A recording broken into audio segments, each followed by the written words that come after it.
السلام علیکم ورحمۃ اللہ وبرکاتہ۔ میرے محترم ناظرین کرام، کتاب و حکمت یوٹیوب چینل پر آپ سے مخاطب ہے پروفیسر قاری عبد المنان زیغم۔ آج اللہ کی مہربانی سے یہ قرآن مجید کا 7واں پارہ ہے اور سورہ الانعام ہے۔ آیت نمبر 96 سے لے کر 100 تک یہ 5 آیات میں سب سے پہلے آپ کے سامنے اس کی تلاوت کرتا ہوں اور پھر اس کے بعد اس کا ترجمہ عرض کروں گا۔ اعوذ باللہ من الشیطان الرجیم، بسم اللہ الرحمن الرحیم۔ فالق الاصباح وجعل اللیل سکنا والشمس والقمر حسبانا ذلك تقدیر العزیز العلیم وهو الذی جعل لکم النجوم لتهتدوا بها فی ظلمات البر والبحر قد فصلنا الآیات لقوم یعلمون وهو الذی انشأکم من نفس واحدة فمستقر ومستودع قد فصلنا الآیات لقوم یفقهون وهو الذی انزل من السماء ماء فأخرجنا به نبات كل شيء فأخرجنا منه خضرا نخرج منه حبا متراقبا ومن النخل من طلعها قنوان دانية وجنات من أعناب والزيتون والرمان مشتبها وغير متشابه انظروا إلى ثمره إذا أثمر وينعه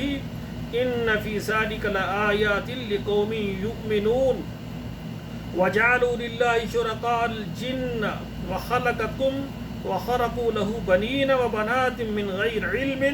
سبحانه وتعالى عما يصفون۔ سامعین کرام، اب ترجمہ سماعت فرمائیں۔ فالق الاصباح،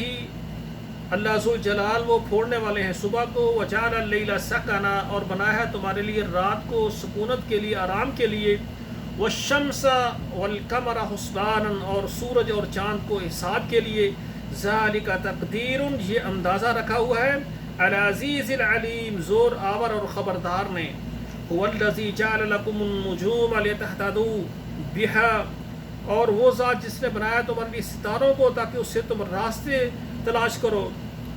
فی ظلمات البر والبحر جنگل اور دریاؤں کے اندھیروں میں،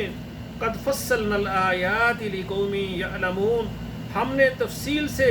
آیات کو بیان کیا ہے جاننے والی قوم کے لیے، هو الذی انشأکم من نفس واحدہ اور وہ ذات جس نے پیدا کیا تمہارے لیے پیدا کیا تم کو ایک جان سے، فمستقر بس تمہارے لیے ایک قرار ہے، ومستودع اور امانت کی ایک جگہ ہے تمہارے لیے، قد فصلنا الآیات تحقیق ہم نے کھول کر آیات کو بیان کیا ہے، لقوم یفقہون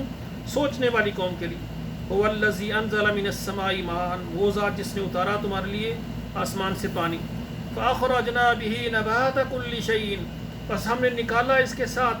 اگنے والی ہر چیز کو، فأخرجنا منه خضرا ہم اس سے سبز کھیتیاں نکالی، نخرج منه حبا متراقبا ہم نکالتے ہیں اس سے ایک دوسرے کے اوپر چڑھے ہوئے دانے جس طرح سٹے ہوتے ہیں، ومن النخل من طلعها قنوان دانية اور اسی طرح کھجوروں کے گابے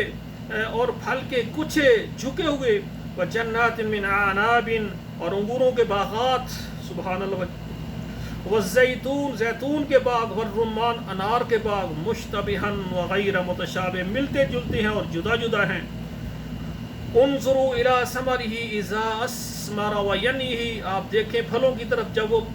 پھل پکتے ہیں اور جب پھلوں میں پھل آتے ہیں، ان فی ذلک لآیات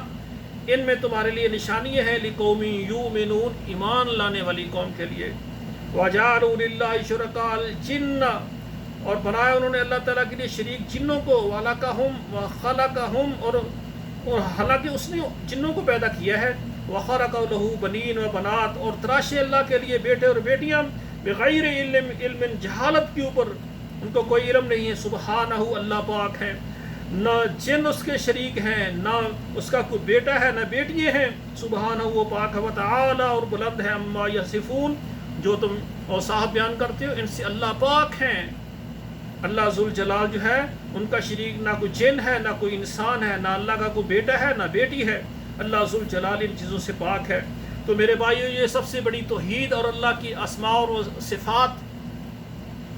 جو چیز اللہ کے لیے جائز نہیں ہے، اللہ کے لیے روا نہیں ہے، ایسی چیزیں کہہ دینا یہ شرک ہوتا ہے۔ میرے بھائیوں، اللہ تعالیٰ کی طاقت کو پہچانو، اللہ کی توحید پر ایمان لاؤ، اور اللہ ذوالجلال نے جو کتاب ہمیں قرآن دی ہے اور نبی کا طریقہ ہے اس پر عمل کرو، یہی ہمارے لیے کامیابی ہے۔ میری دعا ہے اللہ ذوالجلال ہمیں دنیا میں بھی کامیاب کریں اور اپنے سیدھی راہ سے دین اسلام پر صراط مستقیم پر چلائیں، اور آخرت میں اللہ ذوالجلال بغیر حساب کی ہمیں جنت عطا فرمائیں۔ ہم قبر میں جائیں تو قبر میں کوئی عذاب نہ ہو، توحید کی برکت سے کہ ہم نے اللہ کے ساتھ شرک نہیں کیا ہے، اللہ تیرے ساتھ ہم نے شرک نہیں کیا ہے۔ جب اللہ کے پاس قیامت والے دن جائیں تو اللہ کہیں میرے بندے نے شرک نہیں کیا ہے، اللہ ہمیں اپنی رحمت سے معاف کر کے اپنے عرش کا سایہ نصیب کریں، اور نبی علیہ الصلوۃ والسلام کے ہاتھوں حوض کوثر نصیب کریں، اور اللہ اپنے پیغمبر کے قریب ہمیں جگہ دیں، اللہ جنت میں ہمیں اپنا دیدار کروائیں۔ السلام علیکم ورحمۃ اللہ وبرکاتہ۔ محترم ناظرین کرام، یہ میرے پروگرام ہیں، جو قرآن سیکھنا چاہتے ہیں ترجمے کے ساتھ ان تک میرے یہ پروگرام پہنچائیں،